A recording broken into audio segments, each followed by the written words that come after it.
राधा कुंड में एक संत ने ऐसा काम किया कि खुद श्री कृष्ण प्रकट हो गए। जी हाँ, ये कथा सुनकर आपके रोंगटे खड़े हो जाएंगे। राधा कुंड के पास एक बहुत ही सरल और सच्चे संत रहा करते थे। उनका जीवन केवल भक्ति और सेवा में बीतता था। वे प्रतिदिन राधा कुंड की सफाई करते, फिर गिरिराज जी की परिक्रमा करते हुए भगवान का नाम जपते और संतों की सेवा में लगे रहते।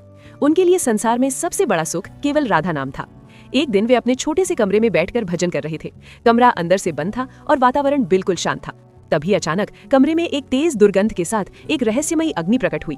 संत आश्चर्यचकित रह गए। उन्होंने सोचा, दरवाजा तो बंद है, ये अग्नि आई कैसे? संत ने पूछा, तुम कौन हो? अग्नि के भीतर से आवाज आई, मैं तुम्हारा प्रभु हूँ। संत ने कहा, प्रभु आप किस रूप में आए हैं? भगवान बोले, मैं तुम्हारे प्रारब्ध के रूप में आया हूँ, 12 वर्षों का गलित कुष्ठ लेकर। संत ने तुरंत उत्तर दिया, प्रभु हमारे पास इतना समय नहीं है, हमें राधा कुंड की सेवा करनी है, गिरिराज जी की परिक्रमा करनी है, संतों की सेवा करनी है। 12 वर्षों का कष्ट लेकर बैठना हम स्वीकार नहीं कर सकते। भगवान शांत होकर चले गए। अगले दिन संत भजन कर रहे थे, तभी प्रभु फिर प्रकट हुए और बोले, ठीक है तो 6 वर्षों में ये भोग पूरा कर लो। संत ने कहा, प्रभु 6 वर्ष भी बहुत अधिक है। तीसरे दिन भगवान फिर आए और बोले, तो 6 महीने में समाप्त कर दूं? संत ने दृढ़ता से कहा, इतना भी समय नहीं प्रभु।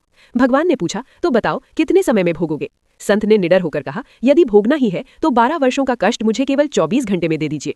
भगवान ने आदेश दिया, मंदिर का दरवाजा बंद कर दो, 24 घंटे तक कोई अंदर न आए, न भोजन न पानी न औषधि, केवल भोग। संत ने सिर झुका दिया और स्वीकार कर लिया।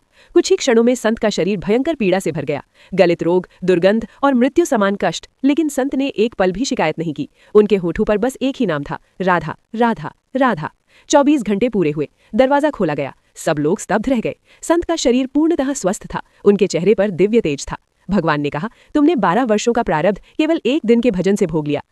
राधे राधे।